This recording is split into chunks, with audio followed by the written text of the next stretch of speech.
Graças te damos, ó Pai, por estarmos juntos na Tua casa. Graças te damos porque precisamos de Ti, precisamos da Tua palavra, precisamos do Teu direcionamento. Precisamos, Senhor, que Tu encontre em nossos corações terra propícia para o crescimento da Tua palavra, da semente que vai gerar fé. Que possamos sair daqui transformados nesse dia. Que os nossos corações sejam fortalecidos a não pecar contra Ti, em nome do Senhor Jesus. Amém, amém. E amém. Amém. Abra comigo lá em João capítulo 15, os versos 1 em diante. Diz assim: Eu sou a videira verdadeira, e meu Pai é o agricultor.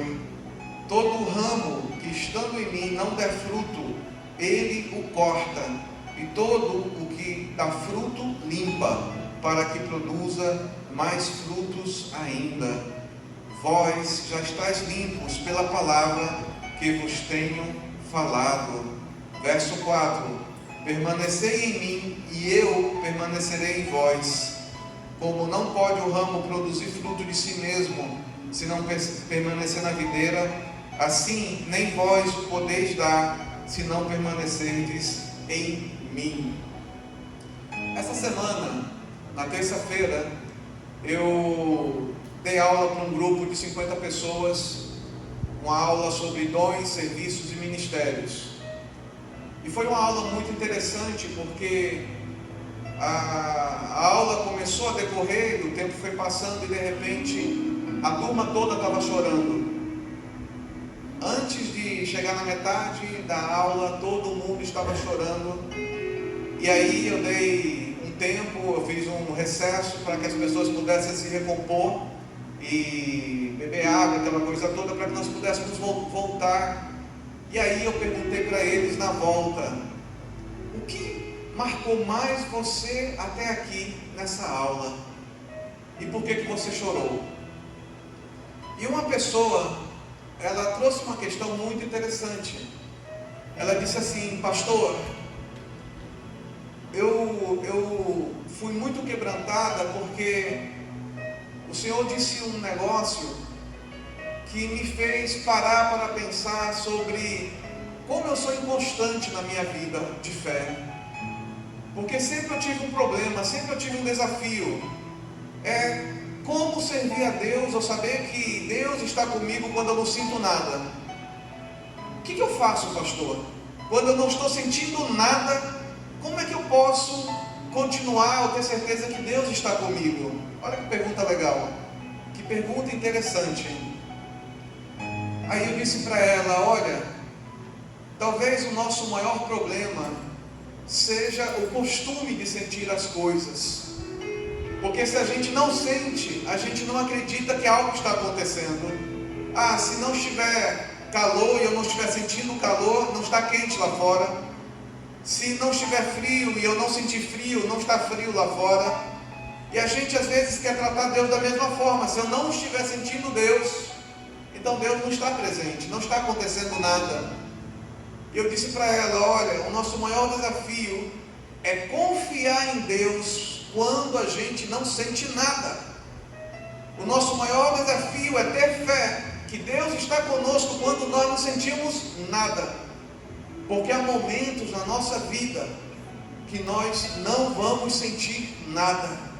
Quantas vezes eu subi nesse púlpito ou em outros púlpitos sem sentir a presença de Deus, mas não significava que Deus não estava aqui.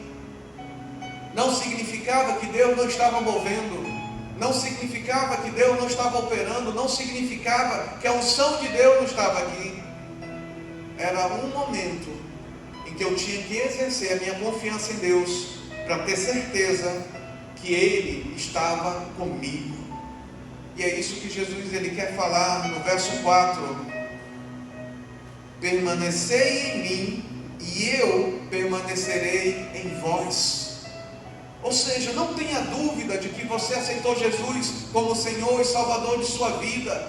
Se você aceitou Jesus como Senhor e Salvador da sua vida, você está permanecendo nele. E porque você permanece nele, ele permanece em você também. E isso não é um sentimento, isso não é algo que o tempo todo a gente tem que sentir um arrepio, ver uma luz, ter uma visão. Não! Às vezes serão momentos em que nós não sentiremos nada, mas a presença do Senhor continua conosco, apesar dos nossos sentimentos. Quando eu falei isso para aquela jovem, outras pessoas levantaram a mão e disseram: eu tinha essa mesma dúvida. E isso é uma coisa que muitos de nós temos dúvida. Pastor, parece que Deus não está comigo, parece que quando eu oro nada acontece, parece que as coisas estão me deixando cada vez mais distante de Deus. E eu quero dizer para você: persevere em permanecer em Deus, porque quando você permanece em Deus, Ele permanece contigo, independente daquilo que você está acreditando que está acontecendo. Ele continua com você. E quando a gente vê esse texto, a gente vê que Jesus, ele usa a metáfora da videira para poder nos ensinar que, como uma planta, ela tem que ser cuidada, assim as nossas vidas têm que ser cuidadas. Nós não temos como crescer espiritualmente se nós não tivermos as disciplinas espirituais. As disciplinas espirituais são um adubo da nossa vida, aquilo que aduba o nosso coração. Quando a gente lê a Bíblia, que é uma disciplina espiritual, leitura da Bíblia, a gente está lendo e muitas vezes a gente não está sentindo nada.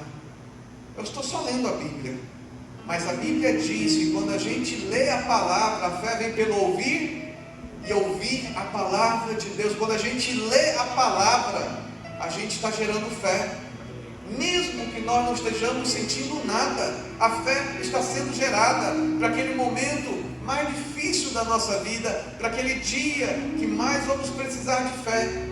Ela está sendo gerada. Então você muitas vezes você não vai sentir: olha, pastor, eu estou lendo a Bíblia, nada aconteceu, eu só li a Bíblia, nada aconteceu. Creia nisso, porque a palavra de Deus não mente. Não é a minha palavra, é a palavra de Deus. E a palavra de Deus diz que a fé vem pelo ouvir e ouvir a palavra de Deus. Então, se você lê a Bíblia, a fé surge. Quantas vezes a gente diz assim: eu estou tão sem fé. Mas saiba de uma coisa, que no momento em que você leu a Bíblia, a fé em você, mesmo que você não esteja sentindo, mesmo que você não esteja percebendo, a fé em você.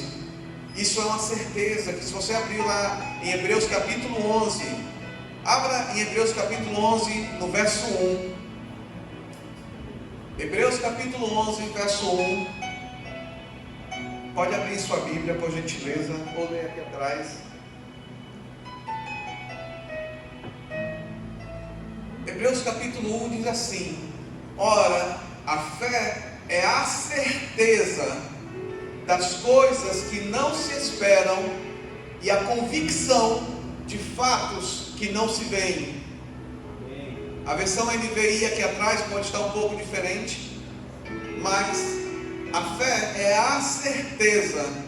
Olha que interessante, fé é a certeza, e certeza é algo intencional. Eu tenho certeza porque eu tive experiência. Se você já teve experiência com Deus, então, meu querido, pare de duvidar de Deus. Pare de duvidar de Deus. Se você teve experiência, pare de duvidar de Deus, porque Ele está com você. Ele não precisa fazer sinais para que você creia que Ele está com você. Ele não precisa dar relâmpagos, trovões, para que você entenda que quando você lê a Bíblia, a fé está sendo gerada. E a Bíblia diz que quem tiver um pouquinho de fé, pode dizer esse monte: monte, passa daqui para lá. Quantos montes nós temos nas nossas vidas, quantas lutas, quantos desafios, quantas dificuldades, quantas coisas a gente luta durante a semana, E às vezes a gente diz: Senhor, como é que eu vou vencer isso? Como é que eu vou superar isso? É nesse momento que nós temos que ter certeza que Deus está ouvindo a nossa voz. Ora, a fé é a certeza. Repete comigo: ora, a fé é a certeza. Creia nisso. Fé é certeza. Quando nós temos certeza, muitas coisas começam a acontecer nas nossas vidas. E a primeira coisa que começa a acontecer é nós nos livrarmos da inconstância. Como vemos pessoas inconstantes o tempo todo? Como a gente vê pessoas que estão totalmente oscilando na fé o tempo todo? E a Bíblia diz, se você abrir lá em Tiago 1, no capítulo 1, no verso 8, que quem não tem fé, ele é como uma onda, sabe, que ele vai indo e voltando, é inconstante. Outro versículo que eu gosto muito é Efésios 4,14, em que Paulo ele diz: não sejamos mais meninos, como meninos sem experiência, como crianças sem experiências. Nós não podemos mais viver uma vida cristã em que a gente age como se não tivéssemos conhecimento de quem é Deus, não tivéssemos conhecimento do que a leitura da Bíblia faz em nossas vidas, do que não tivéssemos conhecimento do que a oração faz em nossas vidas. Porque quando a gente tem certezas e é inconstante, a dúvida vem no nosso coração, e quando a dúvida vem, é o momento em que o diabo começa a entrar, trazendo e levantando pessoas para nos desanimar, trazendo e levantando pessoas para nos fazer cair. Quantas pessoas no momento de dúvida, no momento que não está sentindo nada, caem em pecado porque o diabo levantou um homem ou uma mulher e por carência, por problema de baixa autoestima, aquela pessoa deu atenção e você se deixa levar, e quando você vê, você caiu no canto da sereia, e caindo no canto da sereia, você cai em pecado. A dúvida nos leva a caminhos de fragilidade, a dúvida nos leva a caminhos em que nos roubam a confiança em Deus, e a gente vai cair. Quantas pessoas boas a gente vê caindo por causa de bobagem, por causa de não vigiar, por causa de não olhar que aquele caminho é um caminho de morte. Às vezes a pessoa talvez não vai perceber, mas às vezes alguém vai perceber. E se você percebe isso, comece a orar por essa pessoa. Se você tem aproximação com essa pessoa, ajude essa pessoa, falando para ela: cuidado que esse teu caminho é um caminho de morte. Essa semana, na segunda-feira, eu e José Carlos, a gente estava conversando sobre uma pessoa que nós conhecemos em comum. E nós estávamos conversando que essa pessoa, ela está caminhando para um caminho que as consequências desse caminho vão ser de morte. E a gente estava planejando, e está planejando, como nós vamos abordar essa pessoa, que é lá de São Paulo, para nós podermos ajudá-la a não cair. A misericórdia é algo que faz diferença. Se nós não dizemos que somos igreja e não temos misericórdia das pessoas, estava até conversando com o Roberto sobre isso, que nós temos que ter misericórdia, porque quando a gente tem misericórdia, a gente lembra das pessoas, a gente diz: poxa, aquela pessoa, ela está longe de Deus, ela está afastada, aquela pessoa nem conhece a Deus. Vamos criar uma circunstância, vamos criar uma situação em que nós possamos visitar, nós possamos ir lá e orar por ela, ou, sabe, meditar alguma coisa com ela, ou só rir com ela, para que ela veja que existe Deus, que existe pessoas, que existe esperança. Nós não fomos criados para estar sós. Deus levanta amigos para nós. Deus levanta pessoas que muitas vezes são aquela âncora que nos ajuda nos momentos difíceis. ore pelos seus amigos, ore pelas pessoas que você estima, porque essas pessoas são muito importantes. E se você vê que essa pessoa está fraquejando, está caindo, ou está enfermo, crie uma circunstância para que a gente possa visitar e para que a gente possa orar por eles. Porque às vezes uma visita, uma oração pode mudar toda a vida daquela pessoa. Amém. E o primeiro ponto então é sobre a importância de permanecermos em Jesus. A importância é, quando eu permaneço em Jesus, eu tenho certeza de que Ele está comigo, mesmo que eu não esteja sentindo nada. Quando eu permaneço em Jesus, eu tenho a confiança de que Ele está comigo, mesmo que eu não esteja no melhor dia da minha vida. Quando permanecemos em Deus, nós temos a confiança de que Ele está ouvindo a nossa voz, mesmo que não estejamos ouvindo a voz dEle.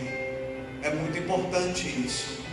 O segundo ponto que eu quero que você medite nesse dia é que o fruto do permanecer em Deus é a obediência. Quando nós permanecemos em Deus, nós procuramos o caminho da obediência. E o caminho da obediência não é um caminho fácil, porque o diabo sempre ele vai colocar obstáculos no nosso caminho. Quando você pensa que tudo está muito bom, que tudo está maravilhoso, é naquele momento, muitas vezes, que a gente tropeça, que a gente mente, que a gente fala uma coisa que não deveria, que a gente age de uma forma nada cristã. E aí às vezes a gente sente a culpa daquele momento, e o diabo usa aquele momento para nos roubar a paz, para nos deixar culpado, e ele tenta nos fazer não nos voltarmos para Deus. Foi uma pergunta que me fizeram na terça-feira: como eu sei que uma pessoa tem maturidade espiritual? É uma excelente pergunta. O que você acha? Como eu sei que uma pessoa tem maturidade espiritual? Será que é pelo conhecimento da Bíblia que ela tem? Será que é pelo tempo de igreja que ela tem, o tempo de convertido? Será que é pelo conhecimento teológico ou bíblico que ela tem? Eu comecei a questionar as pessoas e cada pessoa começou a falar alguma coisa. E muitas vezes nós temos uma compreensão muito errada de maturidade espiritual. Nós achamos que maturidade espiritual é conteúdo teológico, é conteúdo bíblico, mas na realidade maturidade espiritual, segundo a Bíblia, é quando nós estamos caindo, nós antes, ou mesmo na queda, nos voltamos para Deus urgentemente. Maturidade espiritual é quando você se arrepende urgentemente. Quanto mais rápido for o seu arrependimento, mais maduro espiritual você é. Muitas vezes nós pensamos, mas só o arrependimento, porque sem arrependimento não haveria salvação, sem arrependimento não faria sentido a gente estar aqui na igreja, sem arrependimento não faria sentido nada, nem estudar a Bíblia. É o arrependimento que nos faz voltar para Deus, e quando nós voltamos para Deus, nós reconectamos a obediência, e a obediência nos torna fortes, nos torna maduros e nos torna convictos de que estamos indo no caminho que Deus quer. Quanto mais demoramos a nos arrepender, mais fragilidade e mais frágil é a nossa vida, e mais a gente vai continuar caindo no pecado, e mais vamos voltar para o pecado, e mais vamos perder tempo na vida. Vivemos dias em que há muitos sinais.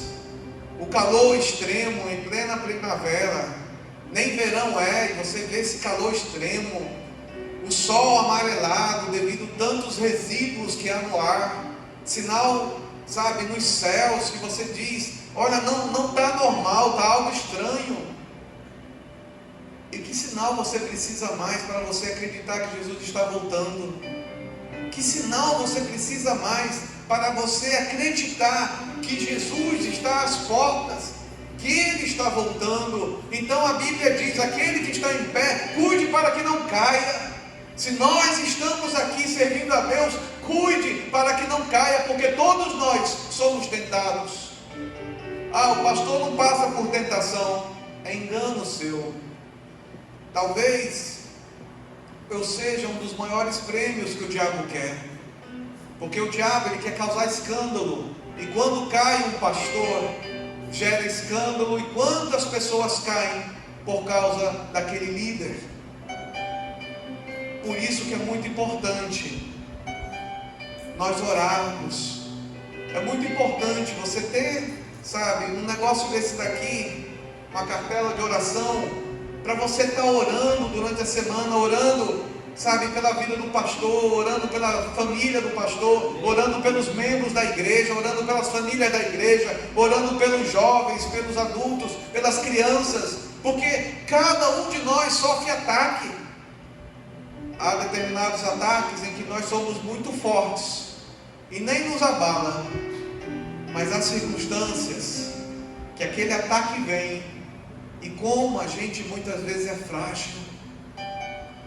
Por isso eu quero te falar: quando você estiver numa situação de queda, volte-se para Deus, porque somente Ele pode te levantar, somente Ele pode te curar, somente Ele pode te restaurar. E isso é um sinal de obediência. Quando a gente resiste a se arrepender, é porque nós estamos no caminho da apostasia. E o que é apostasia? É vagarosamente nos afastarmos de Deus. Quantas pessoas estão vagarosamente se afastando de Deus?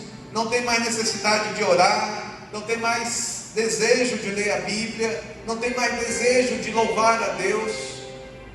Eu estava compartilhando com o Roberto que eu fui fazer uma visita para uma pessoa muito querida lá em São Paulo, e ela estava no leito de morte, estava na UTI, e ela estava num momento caótico, crítico. O marido dela nos chamou e disse assim: olha, pastor, nós precisamos orar, porque ela está desfalecendo, eu não sei mais o que vai acontecer. Nós fomos lá orar por ela. Quando nós entramos ali na UTI, nós fomos orar. Ela, naquele momento, ela já estava sem tubulação, sem todo o equipamento, porque ela estava em coma. Aí tinham tirado a tubulação dela e dito: olha, ou ela vai viver ou ela vai morrer, então vamos tirar tudo dela. Aí tiraram tudo, e naquele momento que a gente estava visitando, ela recobrou a consciência, e ela olhou para nós, e ela disse assim: pastor, por favor, só me abençoa, para que eu possa ir, porque se eu voltar, eu vou me desviar. E tempo depois ela morreu. Olha que coisa forte. Olha que coisa forte. Tem pessoas que estão tão próximos de serem desviados, que elas têm consciência que se elas continuarem na vida, elas vão se desviar. Por isso que eu amo a vida, meus queridos. Eu amo a vida, porque eu quero permanecer em Cristo, não importa a circunstância. E para nós permanecermos em Cristo, nós temos que ter essa consciência de obediência, porque o nosso linguajar demonstra isso. Foi algo que eu estava comentando. Por que ela enfermou? Ela enfermou porque ela tinha 2 filhos que estavam estudando na Europa, estavam muito bem. Ela tinha uma casa própria, ela tinha um bom emprego, ela tinha um bom casamento, mas um dia ela acordou e começou a dizer: tudo isso é muito ruim, isso não presta, esse homem não presta, que marido mais frouxo, eu não quero esse homem, esses filhos são tudo vagabundos, só quer estar lá na Europa. E começou a reclamar de tudo. A boca dela se tornou venenosa. Ela começou a reclamar de cada bênção da vida dela. Por isso é muito importante, quando a gente pensa em obediência a Deus, a gente entender princípios de honra. O que são princípios de honra? Não fale mal do seu cônjuge. Não fale mal dos seus filhos. Não fale mal dos seus pais. Pare de xingar os seus parentes. Pare de falar mal da tua família. Para de, colocar apelidos, denegrindo a família, colocando-os numa situação fora de honra. Pare com isso. Porque a lepra na Bíblia, Metsorá, era algo que não é comparado à hanseníase de hoje. Aquela lepra que nós vemos na Bíblia, ela era causada por causa da palavra. As pessoas começavam a murmurar, começavam a reclamar e elas ficavam leprosas. Isso é a lepra da Bíblia. Imagina se a lepra pegasse em nós hoje, como nos tempos bíblicos, porque a gente está reclamando, porque a gente está murmurando, porque a gente está sendo desobediente a Deus com nossas palavras. Meus queridos, todos nós temos lutas. Às vezes a eu é difícil, às vezes eu sou difícil, às vezes a Dani, nossa filha, é difícil, às vezes nós somos difíceis para com ela, às vezes minha mãe é difícil, às vezes eu sou difícil para com ela como filho. Mas isso não tem que ser uma crescente de morte, não tem que ser uma crescente que a gente vai começar a murmurar e a dizer: ai, a minha mãe não presta, ai, a minha filha é vagabunda, ai, o meu marido não serve para nada, ai, a minha esposa é uma vagabunda. Pelo amor de Deus, pare com isso. Ai, aquele meu sobrinho é um viciado mesmo, ai, aquele tio, ai, aquele ali que não presta mesmo. Para com isso, para de amaldiçoar com a tua boca. Comece a orar por essas pessoas, comece a vigiar, comece a pôr limite nas tuas palavras, para que as tuas palavras obedeçam e honrem a Deus, porque senão você vai estar trazendo lepra, Metsorá, para a sua vida. É uma lepra que vem pelas palavras. É o que aconteceu com aquela nossa amiga. Ela se aprofundou tanto no veneno das palavras, que ela entendeu que se ela fosse curada naquele momento, ela não tinha mais condição de viver, porque ela ia continuar reclamando, e ela morreu. Então, para que não haja morte em nossas casas, para que não haja morte nas nossas vidas, não perca admiração por sua família, não perca admiração pelo seu cônjuge, não perca admiração pelo seu marido, pela sua esposa, pelos seus filhos, não perca admiração por aqueles entes queridos. Ore por eles, porque a família é bênção de Deus. A família é algo que Deus criou, e o diabo quer que a gente crie dissensões, nos partamos, nos separemos e amaldiçoemos a família. Não faça isso. Se por algum motivo você falou mal ou criticou de uma forma, negativa, menosprezando, humilhando alguém da sua família, ore a Deus pedindo perdão. Não faça mais isso, porque Deus, Ele sonda os nossos corações, e às vezes o milagre não vem até nós, porque a gente não pediu perdão por ter feito aquilo contra os outros. Note que Jó passou por uma luta muito grande. Se você lá no livro de Jó, você vê a circunstância. Jó perdeu tudo, perdeu os filhos, perdeu a casa, perdeu tudo, menos a esposa. Deus poderia ter tirado a esposa dele também. Era algo tão simples. Mas aquilo que Deus une, não separe o homem. Aquilo que Deus une, não separe o homem. Aí você pode dizer: ai pastor, mas como eu posso ter certeza que o meu casamento foi feito em Deus? Você está na igreja.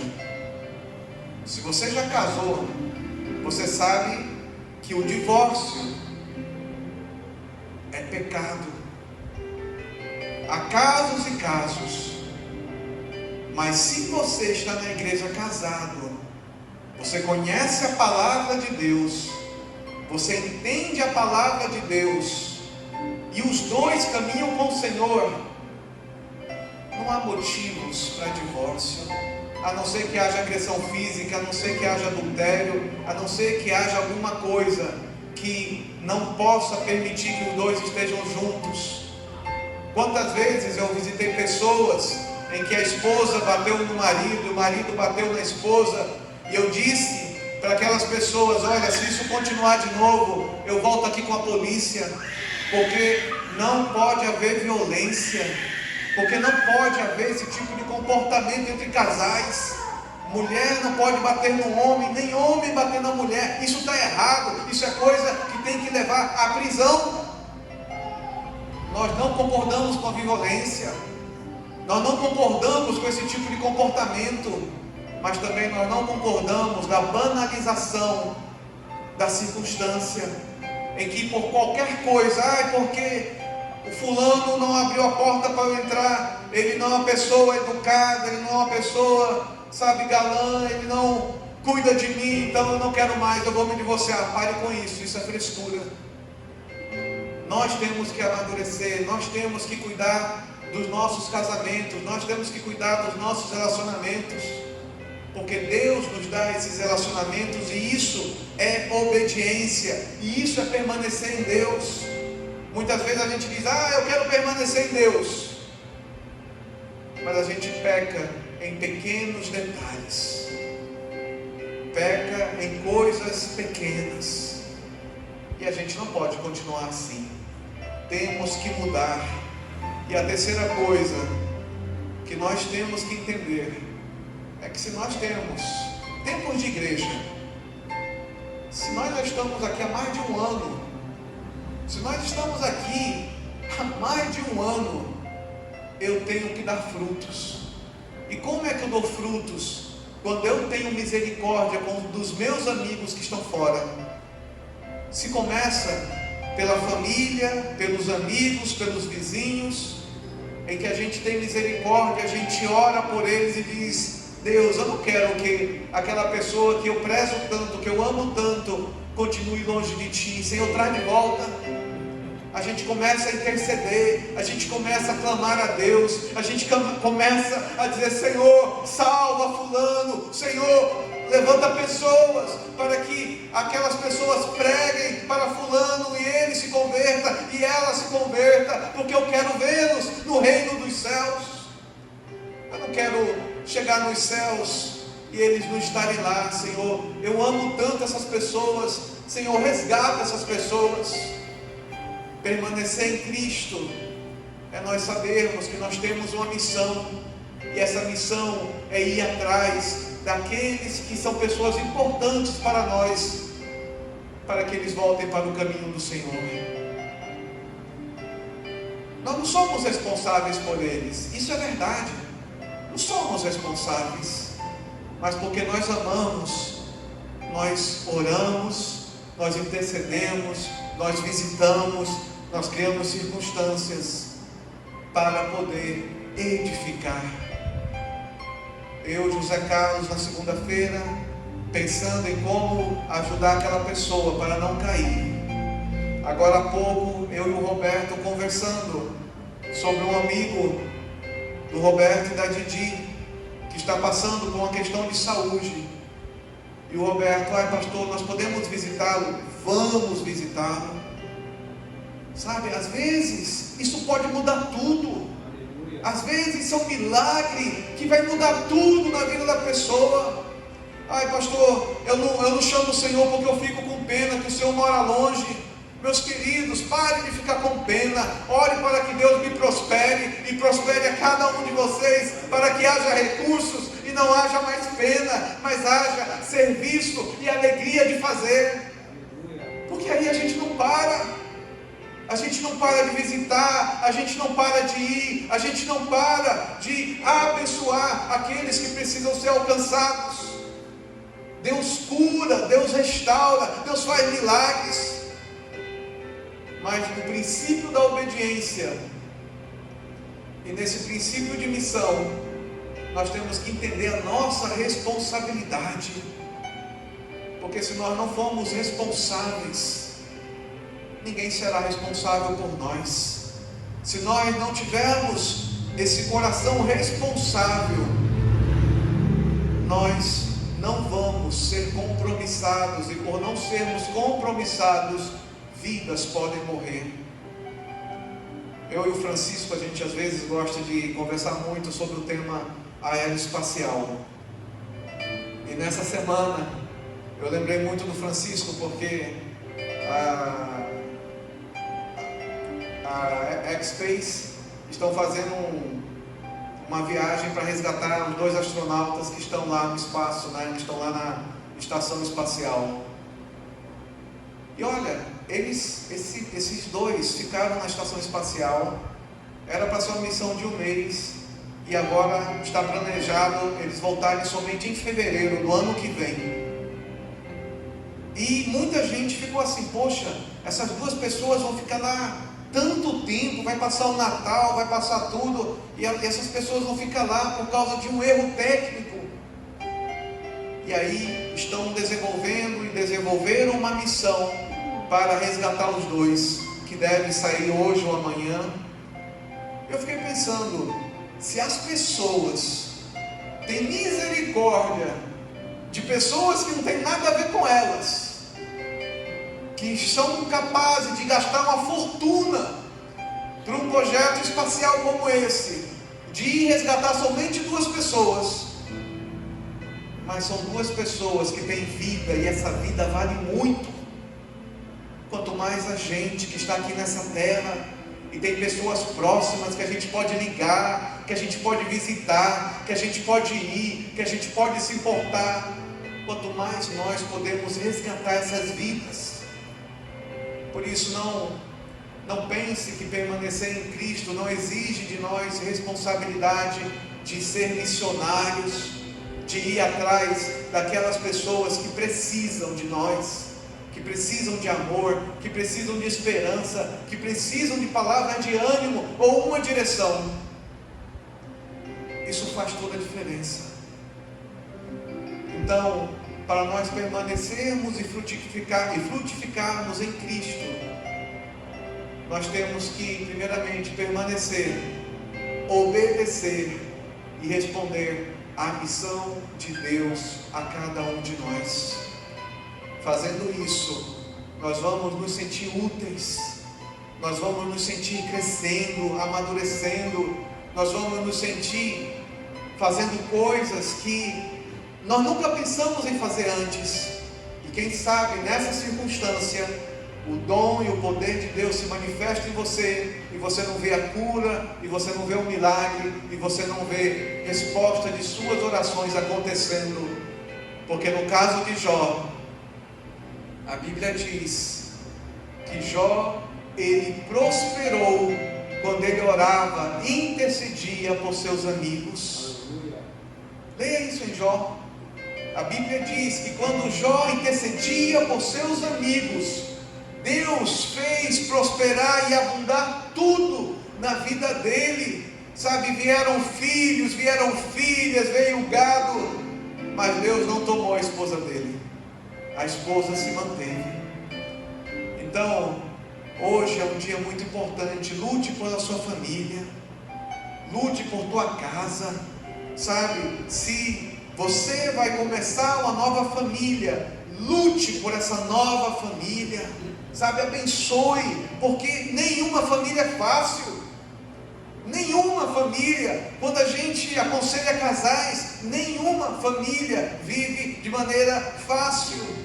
Quer você pegue o Roberto e a Didi com 47 anos de casados, ou o Ivan e a Adriana com 14 anos de casados. Cada um tem o seu nível de dificuldade, cada um tem o seu nível de luta, e a nossa maturidade é saber lidar com as dificuldades e vencer em Cristo, para que possamos permanecer, e permanecendo nele, Ele possa nos abençoar. Vamos ficar de pé e vamos orar. Aleluia. Feche os seus olhos nesse momento e comece a orar, e comece a dizer: Senhor, eu te peço perdão porque eu falei mal do meu filho, eu falei mal do meu cônjuge. Eu te peço perdão, Senhor, porque eu agi errado com alguns familiares. Eu fiquei aborrecido com esses familiares e por isso, Senhor, eu amaldiçoei, eu praguejei contra a vida deles. Senhor, eu não quero mais isso. Eu não quero que a minha vida seja uma vida que atraia lepra, que atraia morte. Eu ministro vida, Senhor, àqueles da minha família que são difíceis. Eu ministro vida, Senhor, àqueles da minha casa que são difíceis. Eu ministro vida, Senhor, àqueles, ó Pai, que precisam ser alcançados por Ti. Senhor, nesse momento, eu oro, ó Pai, por cada pessoa aqui que representa uma família. Eu oro por suas casas. Eu oro por suas amizades. Eu oro por seus relacionamentos. Eu oro, ó Pai, para que a Tua bênção, ó Pai, alcance cada um. A Tua bênção, ó Pai, venha sobre os filhos, venha sobre os netos, venha sobre os primos, venha sobre os sobrinhos, venha sobre, ó Pai, cada um, para que haja vida, para que haja cura, para que haja restauração e haja um milagre da Tua presença, Senhor. Responde às orações dos Teus servos.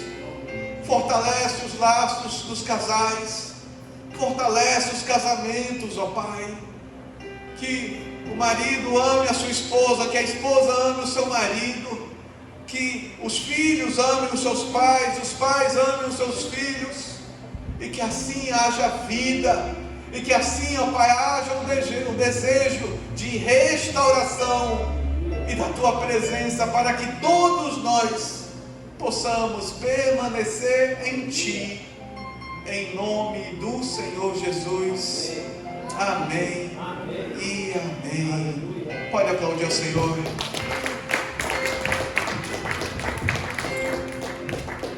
Antes de nós terminarmos, eu quero dar um aviso para vocês. Domingo que vem nós não teremos culto, porque a eleição, 6 de outubro, a eleição, e muitas pessoas vão estar viajando. Nós mesmos vamos estar em São Paulo para votar. Se você puder, vote. Não negue o seu direito de eleger alguém que é contra tudo aquilo que é contra a Bíblia. Coloque alguém que tema a Deus. Coloque alguém que respeite a Bíblia no mínimo.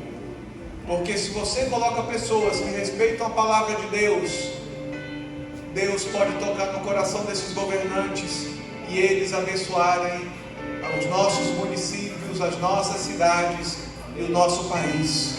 Vote certo. Eu quero orar agora pelas eleições e pelo voto de cada um de nós. Senhor, nesse momento, ó Pai, nós oramos pelas eleições do dia 6 de outubro. Oramos, ó Pai, para que vença candidatos, ó Pai, que o Senhor indicar, e que se por acaso subir algum espinheiro no poder, que esse espinheiro, ó Pai, seja tocado por Ti e se converta, Senhor, mas que os nossos votos, Pai, sejam direcionados a pessoas que queiram a paz da cidade, a paz do município, a paz do bairro e a provisão e a prosperidade de cada cidade, Senhor.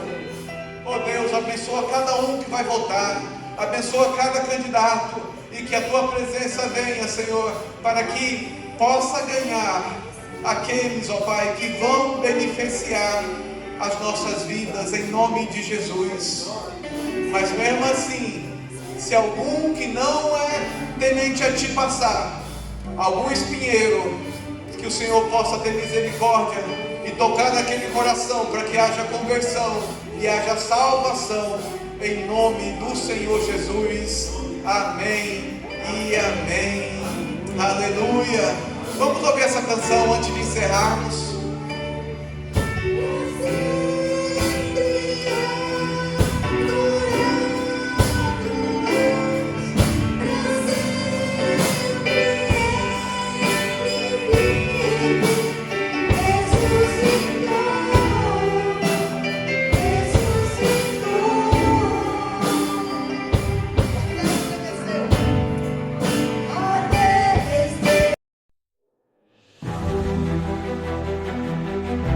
Somos uma igreja viva, um povo acolhedor, uma comunidade de discípulos de Jesus que o ama, o adora e busca obedecê-lo. Queremos tornar a palavra de Deus conhecida a todos para que o seu amor e salvação transforme vidas e corações. O anseio por servir faz parte da nossa maneira de viver e é expresso em inúmeros dos nossos projetos e iniciativas. Queremos ver o reino de Deus se expandir em todos os lugares, por isso não medimos esforços para pregar o Evangelho no templo, nas casas, nas comunidades, nas ruas, nas escolas, em São Paulo, no interior, no sertão, no Brasil, no mundo e até os confins da terra.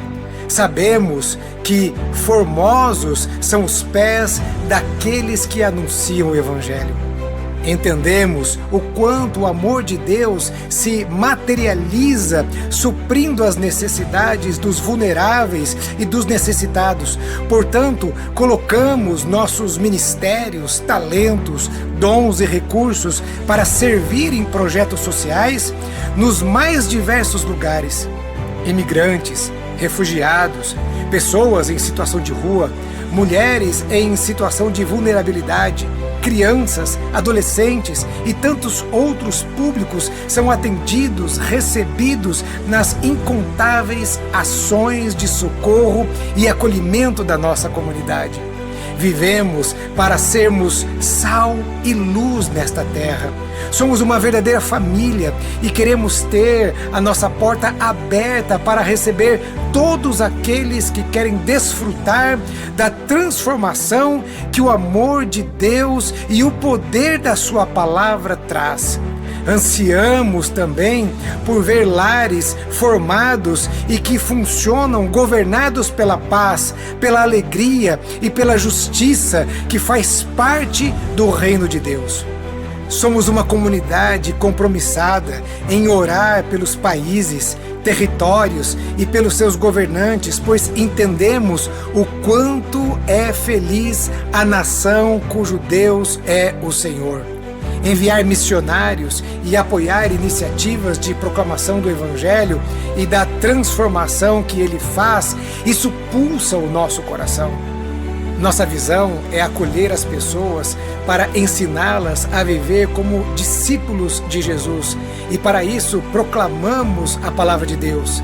Ele, o Senhor, amou o mundo de tal maneira que enviou o seu único Filho para que todo aquele que nele crê não pereça, mas tenha a vida eterna. Essa é a mensagem que amamos. Esse é o Evangelho que cremos. Essa é a verdadeira e única razão de sermos simplesmente igreja. Sejam bem-vindos à Igreja Batista do Povo.